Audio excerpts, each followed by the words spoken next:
Hello, hello, hello. How is everybody doing? So we are back again on this very topic. The earlier show ended up suddenly. I told you I would be back because I needed to attend to a certain emergency, and I'm so glad the person I tried to reach out to earlier on to join the show. So she's finally here. So like the stream as you're coming in. Let me know where you're watching me from. Let me know where you're watching me from before we start the show. Yep. So let me also share out the stream. So we are going to start in the next. Okay, I see 4 people in the stream already. So we're going to start the show. We're going to start this in the next less than 30 minutes. So let me also share out the stream. Hi, Prince Aruba. How are you doing? Thank you so much for joining the stream. Today, or right now, we have a guest. This is basically almost a continuation of the previous show. Let's get the lights up. Let's get the lights up. I see 5 people in the stream. I see 5, 6 people in the stream. I know we started it quite earlier than scheduled, but our guests didn't have a lot of time, so I think we'll go ahead and you can join us as we carry on with the show. Hi, Rashida. Hi, sis. Thank you for having me. You're welcome. Maybe if you could introduce yourself for those people who don't know you. Of course. Thank you very much. My name is Rashida Strober. I am the dark-skinned activist, and I started a movement in 1998 called dark-skinned activism, and it's actually the first movement to fight for the eradication of colorism and what I later called darkism. And darkism is simply the discrimination of dark-skinned people. And so what dark-skinned activism's aim is to get rid of darkism in a socioeconomic and a political capacity throughout the world. All right. What inspired you to start the movement? Thank you. That's a great question. Actually, it started when I was a little girl. It started in my childhood. And I let everybody that asked me that question know that, because the roots of dark-skinned activism is born from a little girl that grew up in a family where I was being mistreated because my skin was darker and because my hair was nappy, and it was in comparison to the lighter skinned people in my family. And I'm from St. Petersburg, Florida. And that's like a southern area of the United States. And down south, Black people down south are big on what I call darkism. And it's an unspoken sort of discrimination within the Black community, because sometimes it's not necessarily what is said to you, even though that's a big part of it. It's how you're treated. And when I was a little girl, I had light-skinned people in my family with so-called good hair. That's what Black people in America, we refer to it as good hair. And they were treated better than me. They got told that they were pretty. They got gifts. They got certain privileges. And I was pretty much ostracized, and I was told that I was ugly. I was called names such as Blackie, Spot, Monkey Mouth, any type of name that you could think of that's associated with being dark-skinned in a negative capacity, I was called.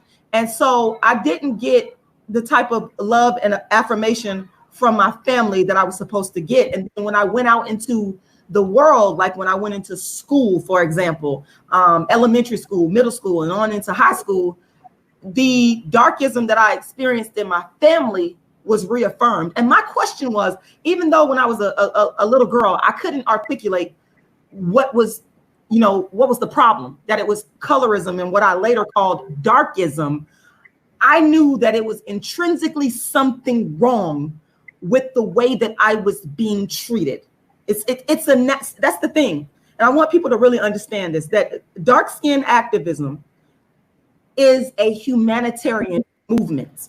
It's not about being anti-light skin. It's not about being anti-white. it's about let's equalize dark-skinned people around the world, and not just on the basis of things like the political structure or in marriage and in dating, which is where I really started it from. I started it from a female point of view. But let's do this thing on an economic level, because what I learned later on as I began to study this thing in my quest to understand why was I being treated differently, that's the burning question that I had. I ended up going to the University of South Florida, where I ended up obtaining my master's degree in political science and a bachelor's degree in history. And in doing so, I did my thesis on the dark-skinned people of Sierra Leone. And what I discovered is something that I call systemic economic darkism, where dark-skinned people, their dark skin impacts their economics. And there's a pattern of that around the world. It's what I call global darkism. And so dark-skinned activism, its real fight is to equalize dark-skinned people on an economic capacity. That's really the real fight. So it went from, you know, my self-esteem issues that I was dealing with in my family as a little girl, and then working on up when I, you know, got into, you know, liking the opposite sex boys and stuff like that, and them not paying attention to me and wanting their attention. And now it's gone to a level of we have to have equality for dark-skinned people economically, socially, and politically. And that's the core issue for me at this point. I know that was a long-winded answer, but I hope I answered your question. Yes. So do you think that these color issues, this colorism issue affects both men and women equally? That's an excellent question. And you know what? I'm at odds with myself about that. My first instinct is to say, no, it does not. And the reason I'm saying this is because I want people to understand that I started dark skin activism because I had a deep-seated desire to get the Black man's approval. I wanted them to see me as a beautiful, dark-skinned female, and I wanted to feel loved and admired at the same level that a non-dark-skinned woman was or female was getting admiration. But as an educator, I'll give you an example. Working in the school system in the county where I live, I have seen countless acts of darkism within the school system, and I've seen it among dark-skinned boys. So, for example, I was filling in for a teacher at this particular school, and I walked in the classroom, and I had these kids before. This is a third grade class. And I walked in the classroom, and there was a couple of kids milling around, and it was quiet at first, and I was looking down at the lesson plan, and all of a sudden, this little dark-skinned boy, he starts flipping over tables. And I look up, and I'm like, what's going on here? I cleared all the other kids out the class to make sure they're safe. And I got the little boy, I said, what's going on? And he said, she called me black. And this little boy was dark-skinned, very dark-skinned, cute little boy, just the cutest little boy ever. And he started flipping over tables and going crazy and being angry because another little black girl who was on a browner skin side had called him black. And so, you know, the administrators, they wanted to discipline him. And I said, nope, we're not going to do that. I put my job on the line multiple times for Black children, especially in schools, because I see darkism so much. And I sat down and I explained to one of the teachers, she was of Mexican descent, what was going on, because sometimes you have to educate them, because some of them will be so quick to want to discipline a child without understanding dynamics like darkism. Another instance, at the same school, one of the teachers had walked away, like in the middle of, it was almost the middle of the school year. And I guess she just got so tired and frustrated, she just walked away, and they needed another teacher. And when I came in the classroom, there was a really, really dark-skinned young man that the teachers, they said, if this kid comes in here, just send him out. And I just kind of looked, and I didn't say anything because I kind of knew in the back of my mind. I said to myself, I bet this is going to be a black young man. And sure enough, he walked into class pitch black, and he was deemed to be the worst kid in the class, the most disruptive. And they told me to kick him out. Well, being the person that I am, I don't take too kindly to people telling me what to do. I need to see what's going on for myself. So I said, I already knew in my head that's not what I was going to do. So I let him come in the classroom, and I observed him, and I let him, do his thing. And what I learned is that this young man was a victim of darkism. It was automatically assumed that because he was dark, that he was the bad one, that he was going to act a fool. But when he got to deal with me, my approach was totally different. And to make a long story short, this young man ended up staying in the class. He ended up being one of the classroom leaders. He ended up going to a place called Enterprise Village for fifth graders, where they teach them about the job world. And he dressed up all nice, and he was able to work. And I seen him a couple of years later, because I also, I'm a professional tax preparer, and he remembered me. And that's one of the most rewarding things in the world, is when you work with a student that people try to write off, and that person remembers you and they thank you. And to make a long story short, this young man, he's doing well. He's working. He's not in any trouble, but they was writing him off. And they was writing him off because he's dark skinned. And I knew the reason, and that bothers me, and I fight against that. And so I believe that darkism impacts dark skinned females and dark skinned males. I don't want to necessarily say equally, but it impacts us in ways that can destroy and damage our lives. And so what we have to do as Black people is we have to be cognizant of that when we're dealing with dark-skinned people in different capacities, like in education or even on the job. We have to be gentle with that. We can't jump the gun with that. We can't jump down that dark-skinned person's throat. We got to sit back and take this in and watch to see what's going on, to see is this person being treated fairly. And that's always the question to me. I want to see people being treated fairly. And what I know is that there's also the New York Times study that showed that dark-skinned girls are punished at higher rates than their non-dark-skinned female counterparts. So at this point, I almost would argue that it's sort of equal, but it's on different levels. Because see, with the dark-skinned female, our power is tied up in beauty. And the Eurocentric standard says that the lighter you are with the white woman on the top, you are the most beautiful. And as you go on down the hierarchy, the darker you are, the less beautiful you are.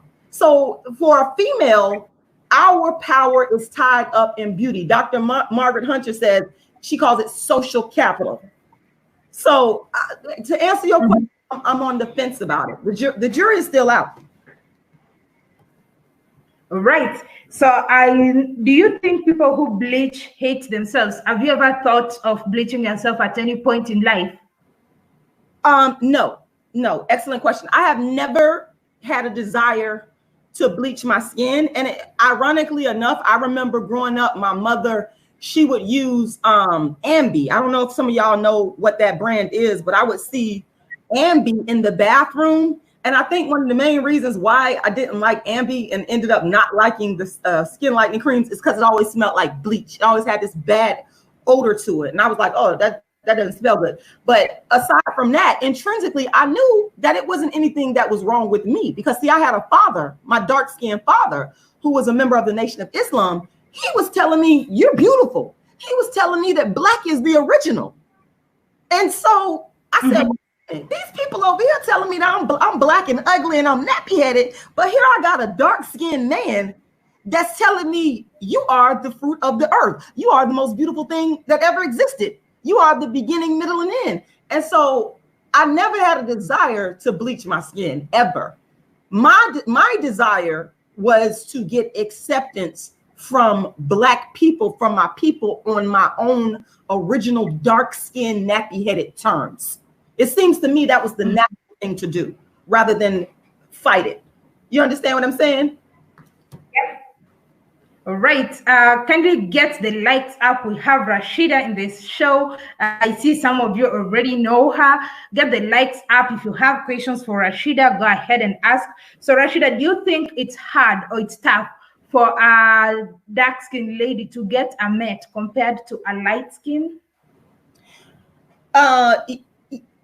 Well, now that we have the emergence of dark-skinned activism and grassroots efforts to push for the beauty of dark-skinned Black women, I think that we're getting there. We're getting where we need to be.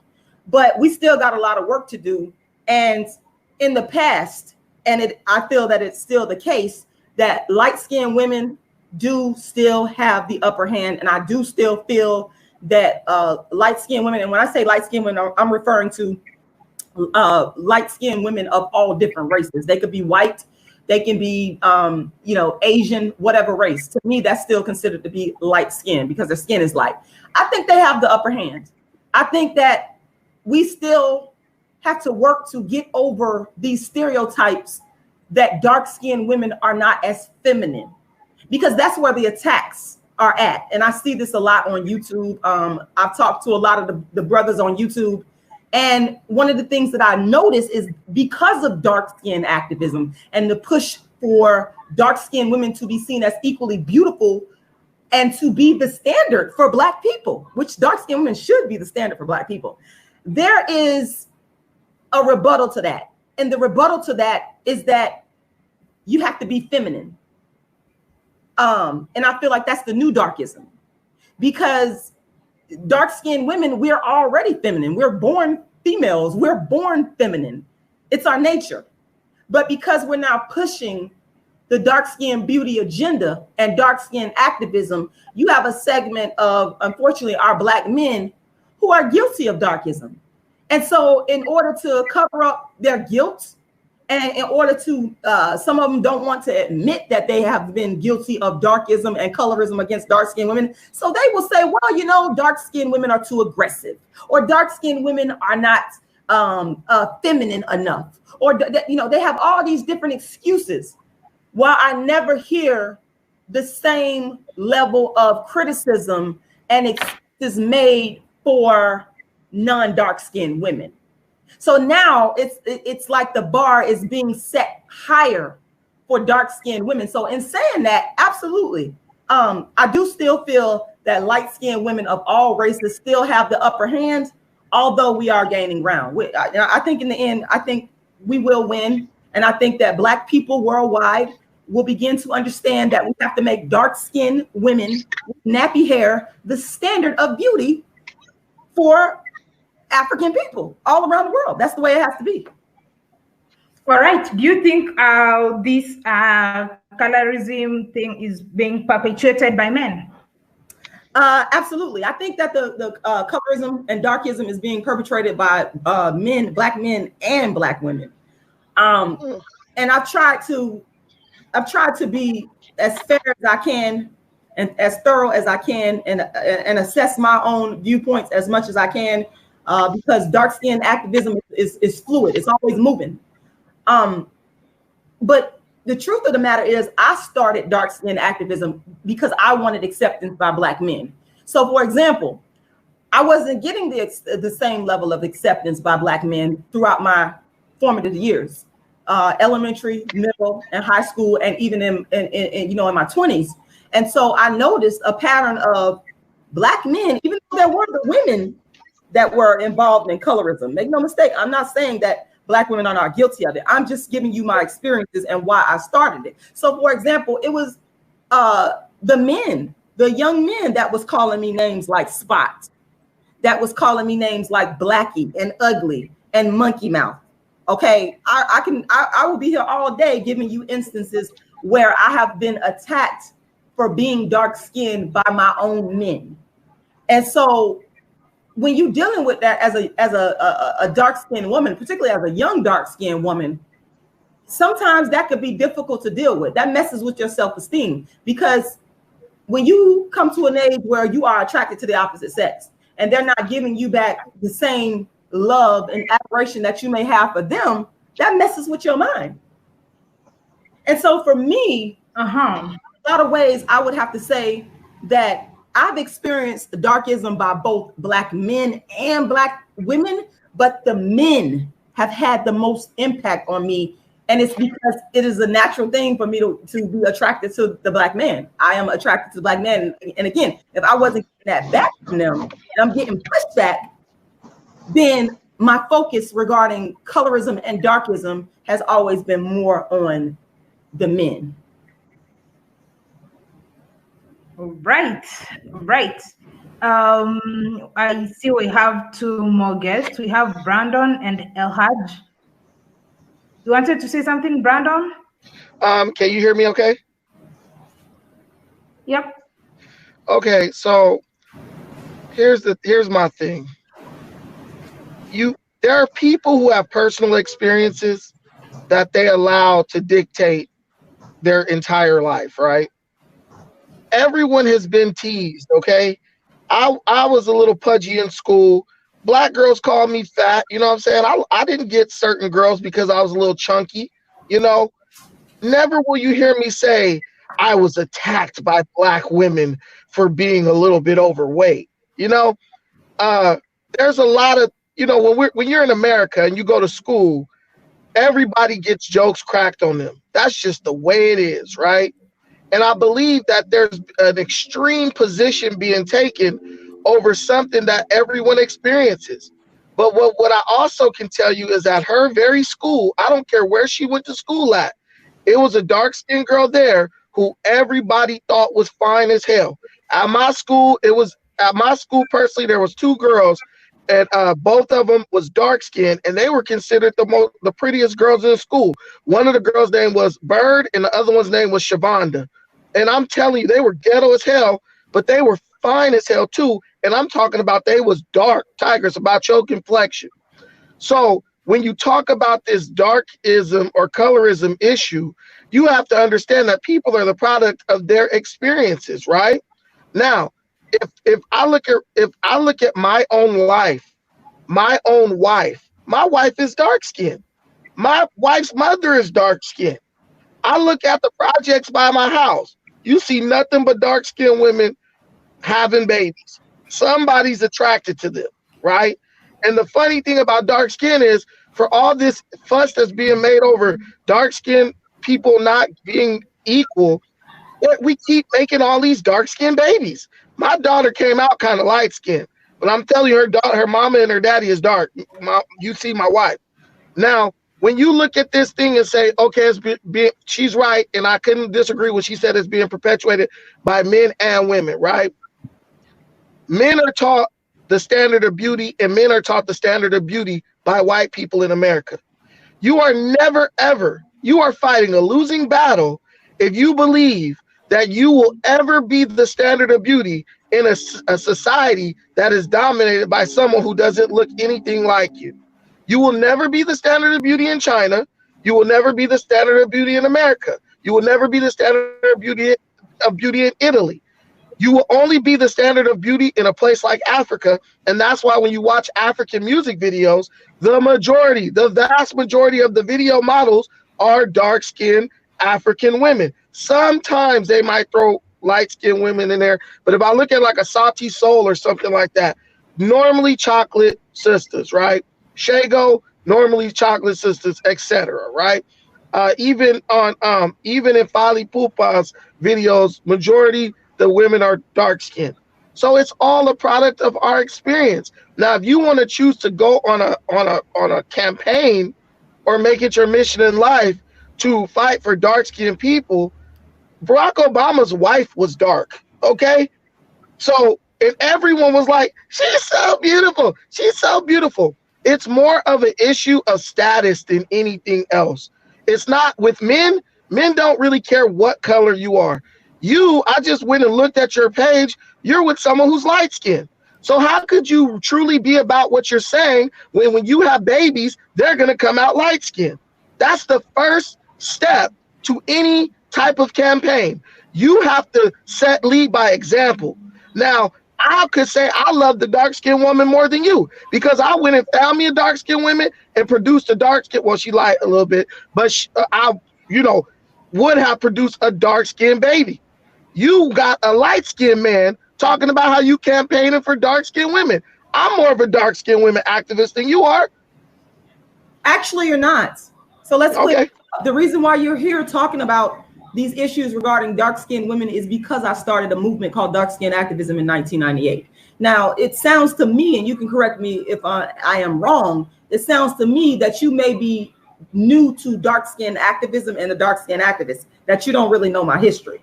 That's what it sounds like to me. You can correct me if I'm wrong, because I don't know how much research you've done or how much you've studied the movement and what I have been doing for 20 plus years.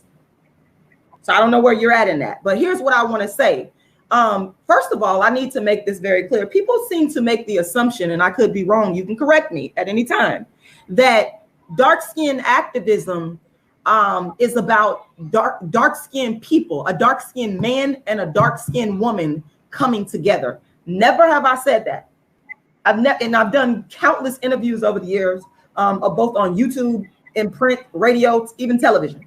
And never have I said that dark-skinned women should only date dark-skinned men. What I've consistently said is that one of the aims of dark-skinned activism is to bring the Black man back to dark-skinned Black women in balanced numbers.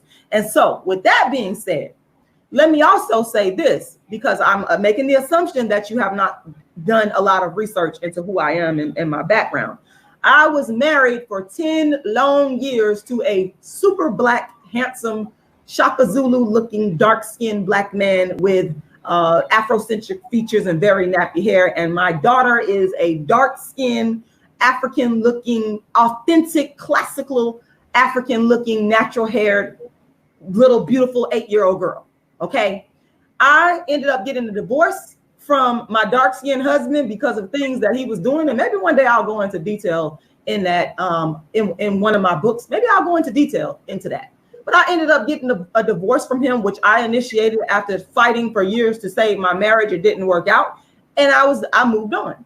So what happened in the interim, and this is something, a bit of advice for the dark-skinned women out there. I don't chase men. I never go after men. I don't do that. I chase my dreams and I work hard for what I want and become the best person I can.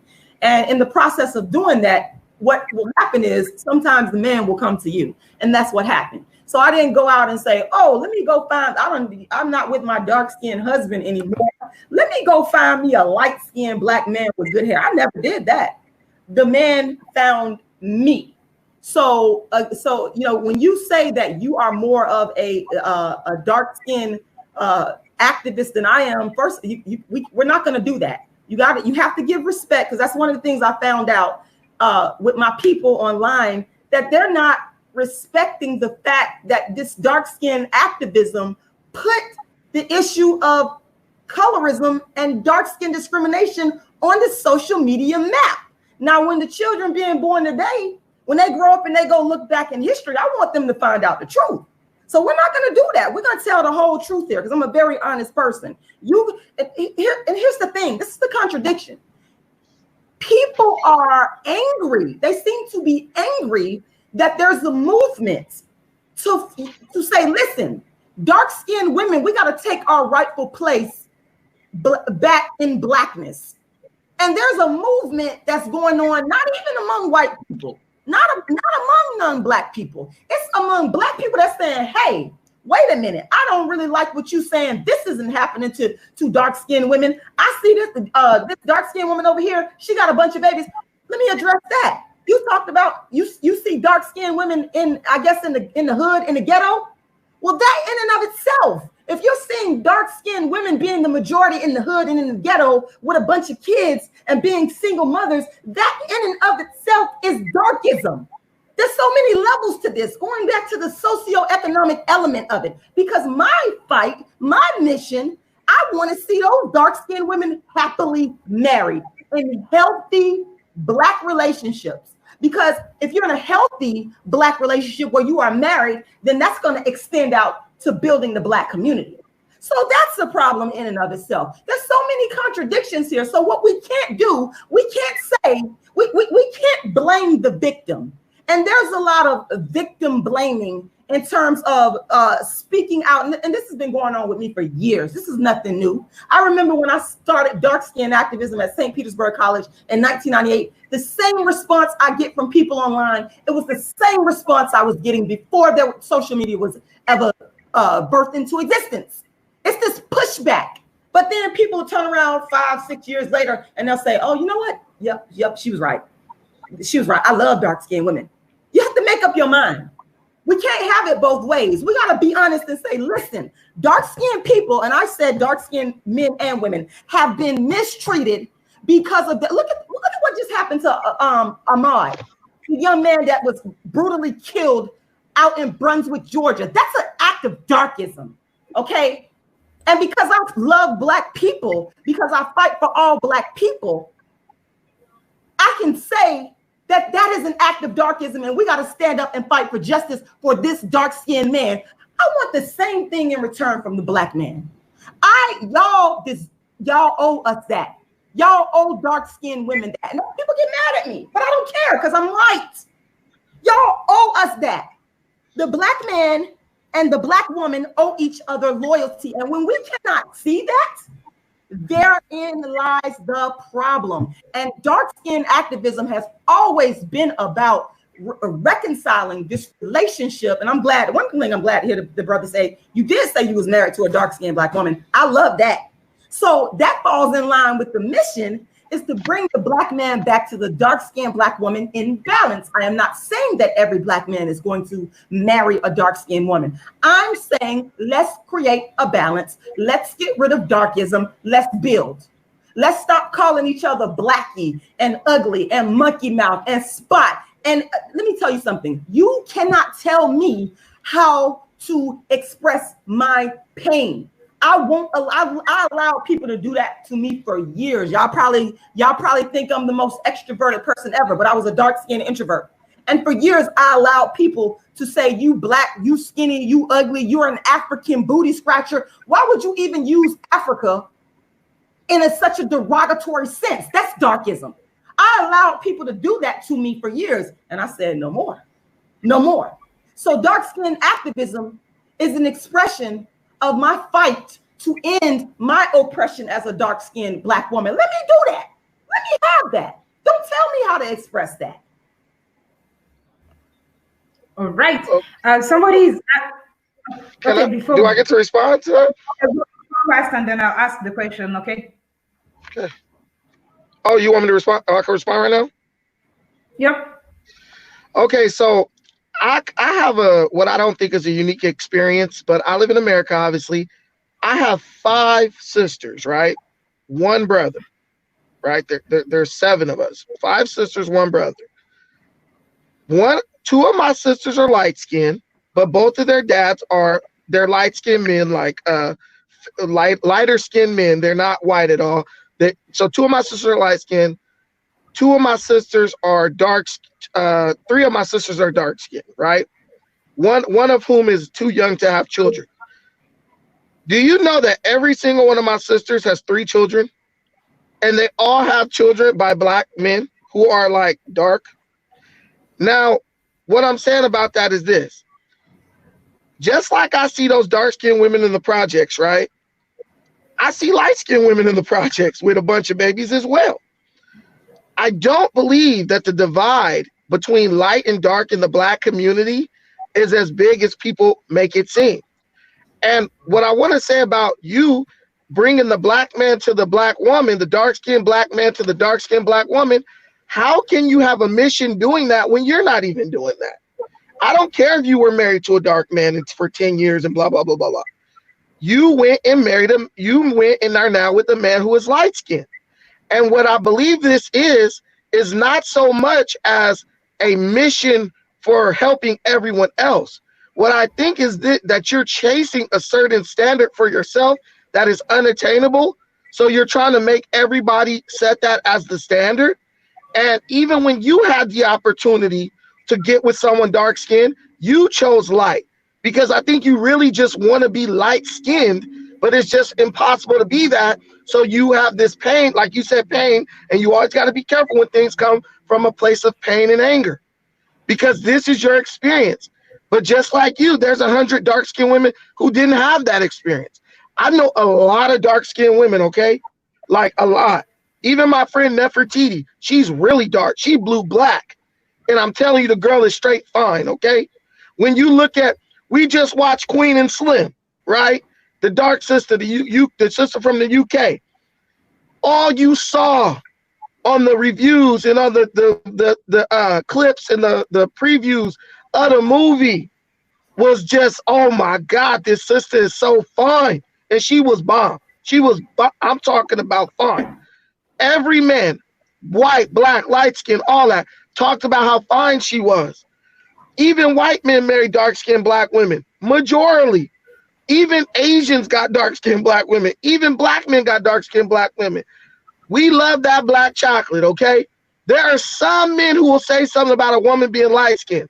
But in my experience, the majority of men prefer dark-skinned women. And I am a man, so I've been in the circles where you may never have been, and men discuss who's fine and who's not. You got people like Nia Long, bad as hell, dark skin. Men go crazy over her. Stacey Dash, bad as hell, dark skin. She's a little lighter nowadays, but when she was playing, what's her name? Yvonne or Yvette or whatever her name was on Mo Money, she was dark. You got Serena, who I think is fine as hell, dark skin. You got Taraji, dark skin, fine as hell. We can go down the list of all the sisters that's dark skinned who men fawn over and go crazy over. Toni Braxton, come on, man. Whitney Houston, these sisters are dark skinned, and men go crazy for them. Men go crazy for them. So I think your mission is okay. And wait a minute, I didn't interrupt you. Are not even dark skinned, but go ahead. But okay, now, and that's what I'm saying. Those people are dark skinned. Now, if you look at them in Hollywood and the lighting is a certain way, or they put on makeup and they look a little lighter, those sisters are dark skinned, especially the sister from Queen and Slim. I'm not, if that's the case, you're going to say I'm not dark skinned. And I know I'm dark. And that's what the problem is. Where do you draw the line? Where's dark? Where's the line drawn between dark and light? And if you keep trying to draw that line, you're going to find out that a great number of black people are on the other side of that line. Because what you're saying is if they're not the same exact color as me, then it's not the same. And that is kind of a method of reverse discrimination if you keep it real. I like the paper bag rule. If you're darker than a brown paper bag, you're black. That's it for me.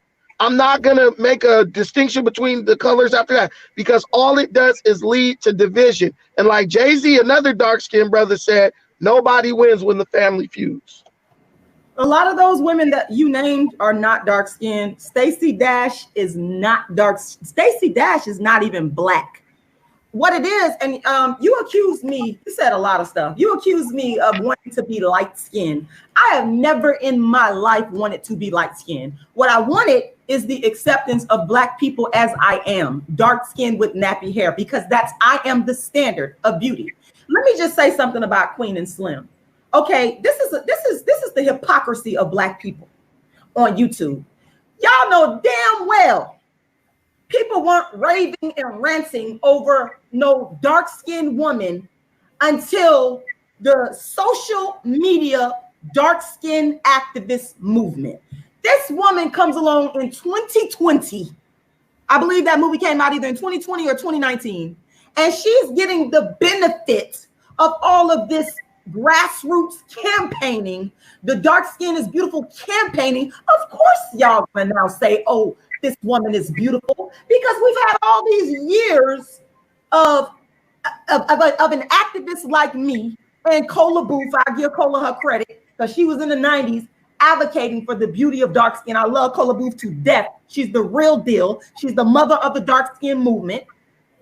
All those years of blood, sweat, and tears, taking death threats from people for calling out colorism, the colorism and I call it darkism. I ain't calling it colorism. The darkism among black men in our community, all those years of taking the hits. And now you want to finally say this person off of Queen and Slim is beautiful. That's hypocritical to me.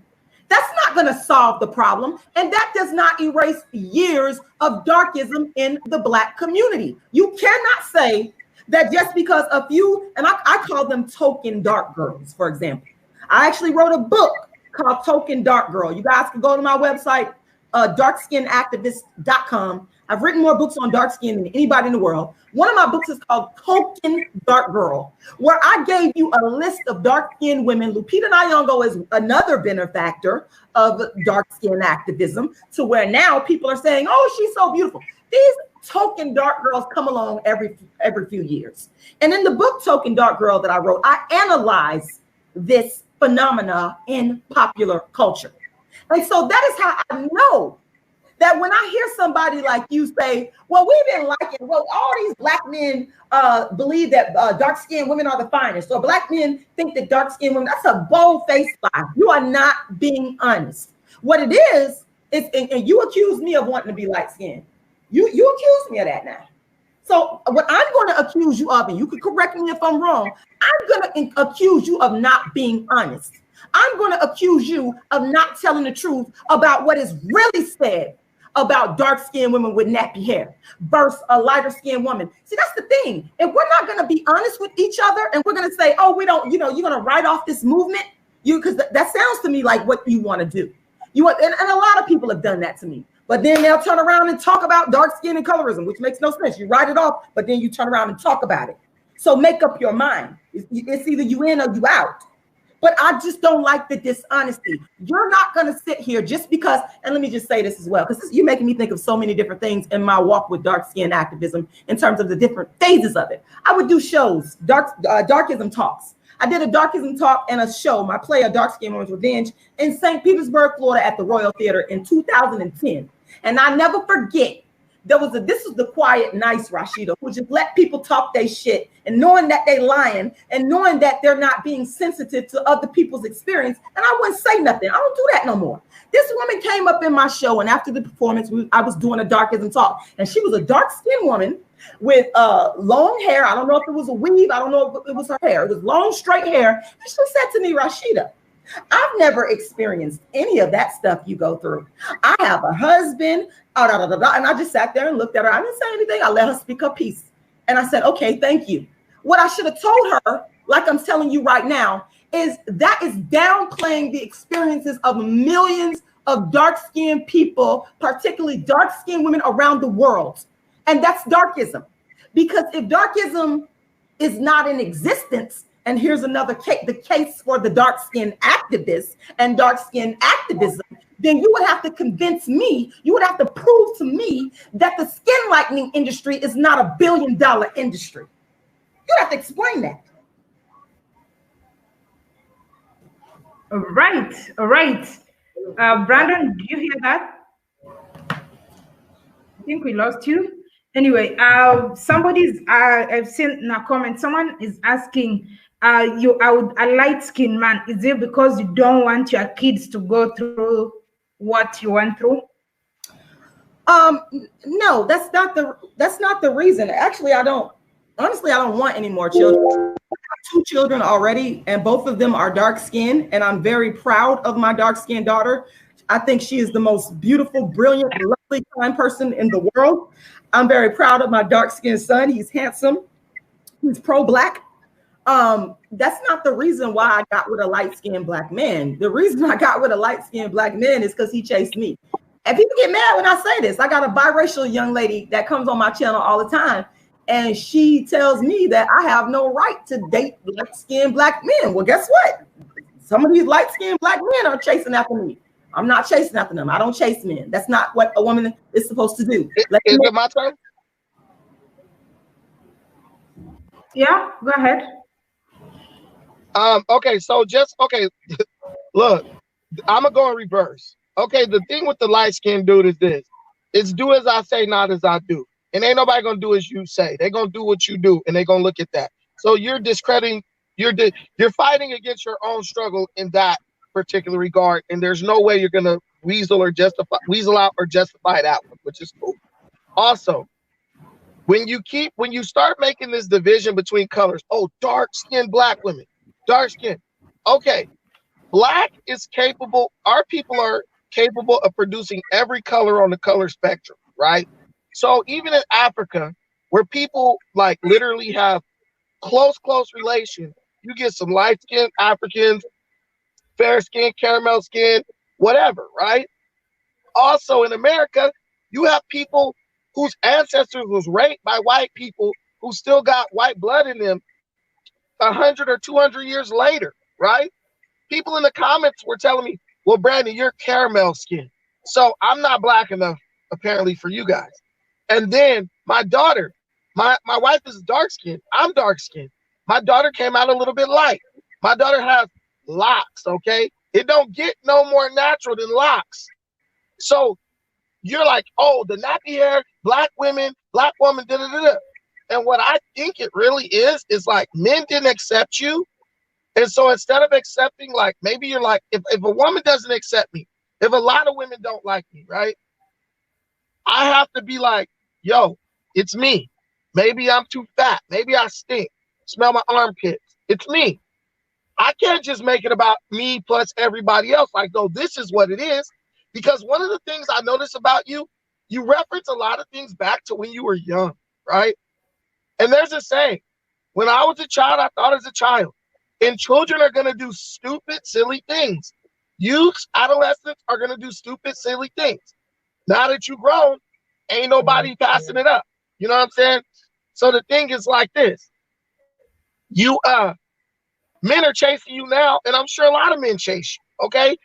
Because when you get older, the things that you looked at as a child no longer have a bearing on you, right?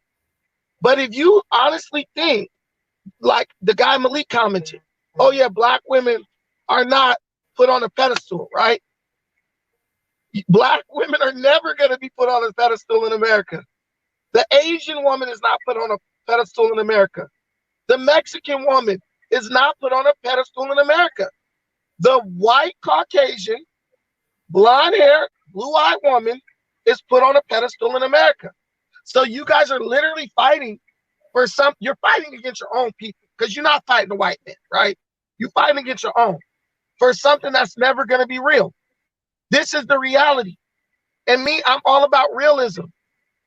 It's like an oxymoron to say, well, men chase me now. I was married for 10 years. But because when I was littler, when I was a kid, some boy called me a name, or boys always call me a name, then I went on a campaign, right? How many people had to wear braces, headgear, fat dudes called fat ass? There was a guy in my school, his name is Mario, but we called him Catfish because we felt like he looked like a catfish. You don't see Mario like, I'm going on a campaign for all the people who look like a catfish. He grew up, everyone matured. Now that guy's married with a bunch of kids. We can't be taking childhood trauma and using that as like a baton to beat on our people. We can't. What we're doing is dividing an already divided people down into subcategories. And this is really a new form of tribalism. That's really what it is. It's a new form of tribalism. What complexion are you? You're my tribe. You black too, but you're not my complexion, so you're not my tribe. Meanwhile, I'm going to go out and go get with the light skin. It's hypocrisy on all sides. It's tribalism on all sides. And it hurts our people on all sides. And you might get a few people to agree with you, but at the same time, we know if you got a certain thing between your legs, men is coming for it. I know big, fat, ugly, retarded looking women who got men, okay?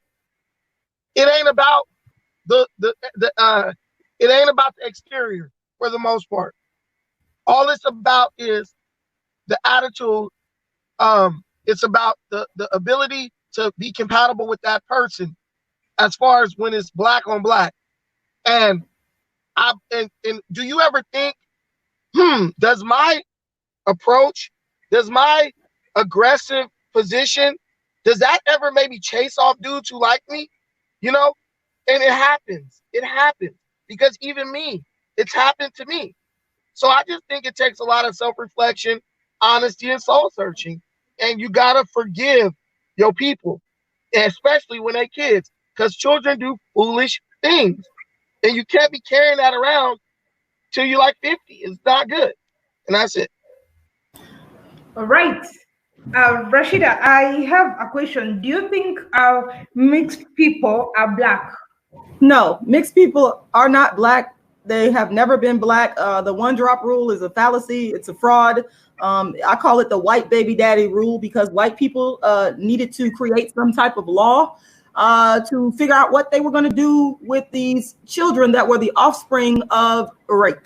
So they created the one drop rule, and black people foolishly succumbed to that without understanding that in America, if you look at American history, rules and laws were created out of convenience. And getting back to this young man's point, how dare you say that childhood trauma does not make a person the person who they ultimately become, when there's scores of people who've been traumatized by all kinds of different things, all types of different abuses, and they themselves sometimes grow up to become abusers. But instead of me growing up to traumatize other people, and you haven't heard me say anything negative about a non-dark-skinned person on this stream, I am fighting for equality. I am dealing with the studies that show, for example, there was a Villanova study that showed that dark-skinned females get more prison time than non-dark-skinned females. So you want to ignore, you say you're a realist? Well, you're not. Apparently you aren't up on that realism. Apparently you are not up on the dark, I call them darkism studies. Some would call them colorism studies. Apparently you are not up on those studies where there is proof that people are being discriminated against because of their dark skin. So this is not a situation of me having a tantrum. And let me just back up. Even if it is, so what? So be it. You can't make the rules for me. That's people's problem with the dark skin activists and dark skin activism. Y'all hate me and y'all love me at the same time because you can't set the rules and the tone in terms of how I express what it is that I am expressing regarding darkism. But at the same time, you say, she's right. So let me go over here and talk about it from this angle. You understand? So there's no way that you can dress this up. It is an issue that exists in the Black community. And until Black people realize and recognize we have got to stop treating each other differently, and we've got to fight against forces that treat each other differently outside of our community, we're going to continue to experience darkism. And regarding the women, let me just say something about that, because you said a lot of stuff that I did not like, that was not factually based. Now, if you look at Africa, I do believe, and the sister can verify this, but I believe that you can do your own research and find out that Africa has 1 billion plus people. The majority of those people, I would argue with you, and I would probably win, they're dark skinned. They are dark skinned with nappy hair. That is the majority. So the logic would follow that the majority should represent, in terms of female beauty, that should be the standard.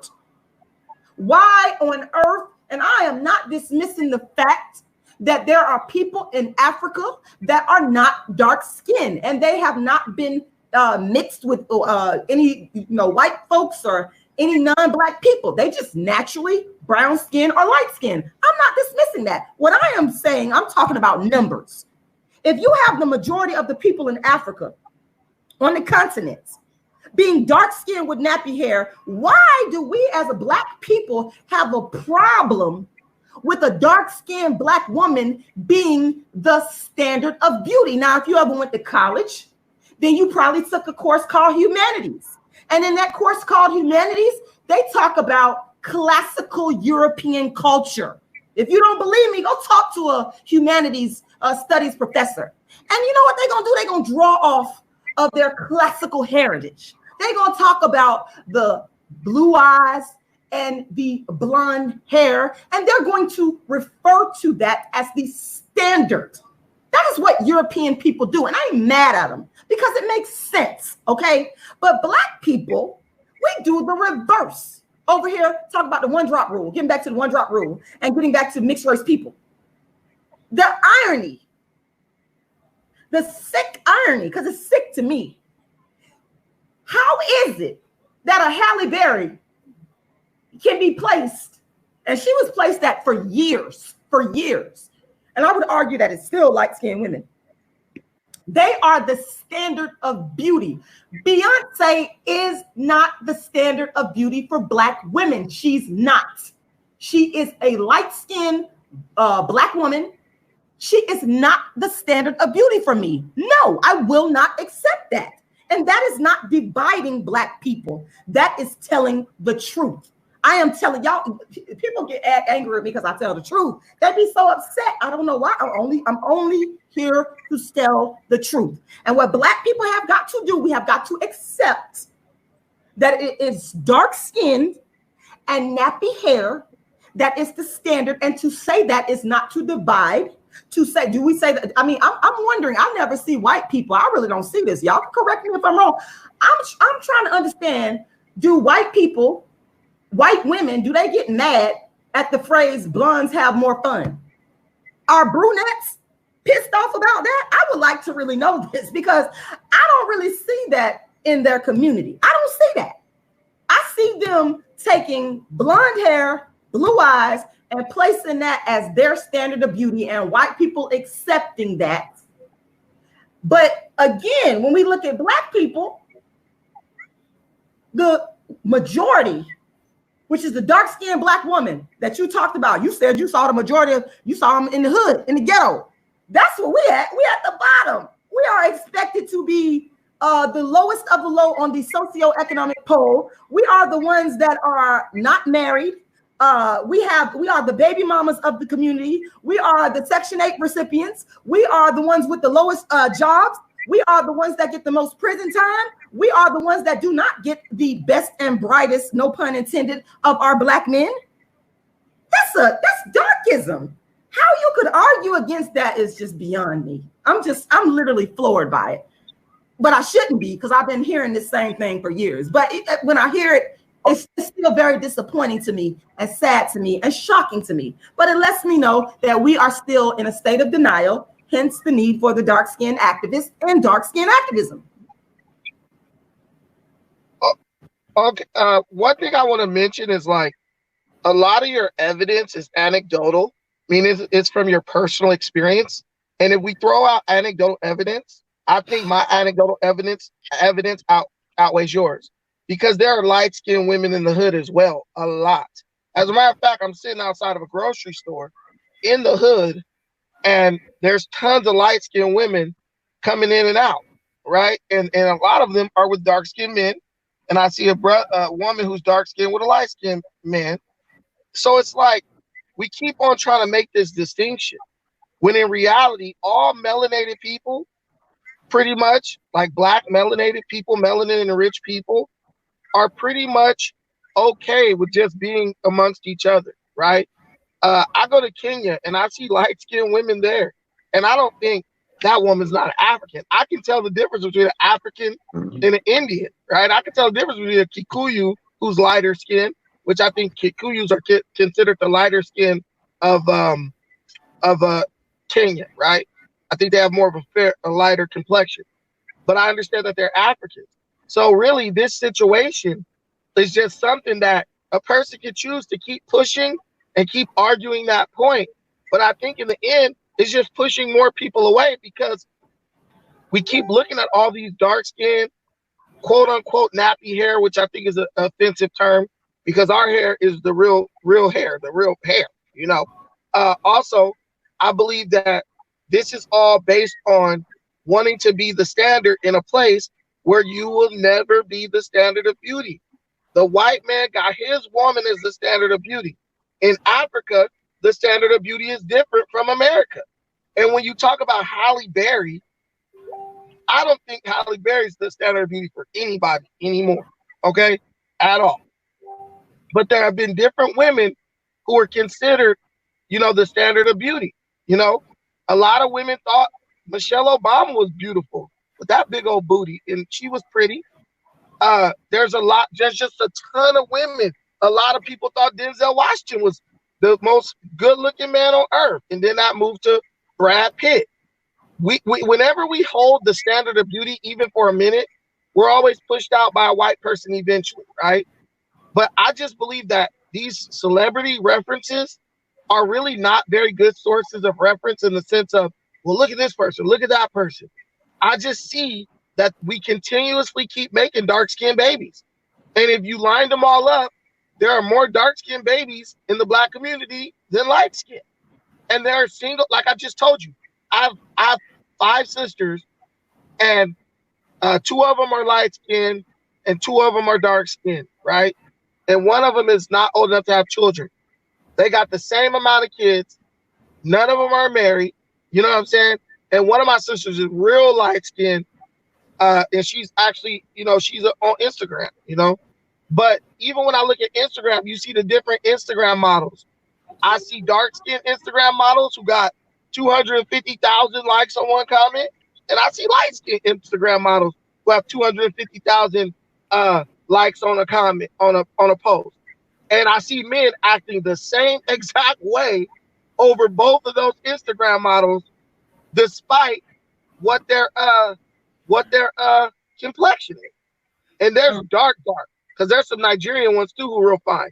So I'm gonna let it go. I'm gonna let it go ahead. But what I'm saying to you is, when you really break down the evidence, truly break it down and remove all anecdotal evidence, men go after light-skinned women and dark-skinned women just the same. I think they could say they got a preference, but at the end of the day, it's about who's gonna give me some. For men, black men especially. All right, Rashida. I know Rashida has to go, unfortunately. So Rashida, maybe you can see something. I know we'll have you next time. We're gonna have you when you have more time to engage in this. First of all, I want to say thank you very much, sis, for inviting me on. I really appreciate that. We got a authentic. I gotta say this.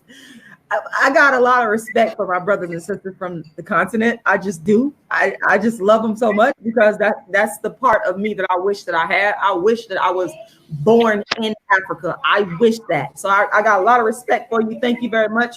I'm glad we was able to do this. I just think the brother, I think you're in denial, and you want to tell my evidence is anecdotal, but my experiences are valid, and my experiences is the reason for dark skin activism, and the scholarly research, it actually fuels my experiences and validates my experiences. But I didn't have to wait for that either, because again, taking my own experiences and turning it into a movement, by the way, so just to let everybody know, dark skin activism is a movement that consists of me writing plays and books and doing social commentary only about dark skin. And so I have a play going on. You can watch it online through pay-per-view live stream. It's called A Dark Skinned Woman's Revenge. I'm going to be giving you the real deal on what it's like to be dark skinned and female in this play. I'm going to be performing it June 26th.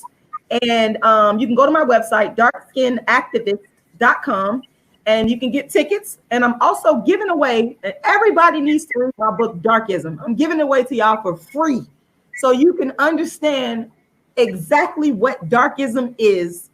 And as the brother mentioned, anecdotal evidence. Well, I got a whole bunch of anecdotal evidence in darkism telling y'all exactly what these folks done did to me as a dark-skinned Black woman. And I said I'm not going to leave this earth without doing that, because when I wrote that book, I've had dark-skinned men and dark-skinned women that have read Darkism, my book, Darkism, 25 Ways Dark-Skinned People Are Discriminated Against.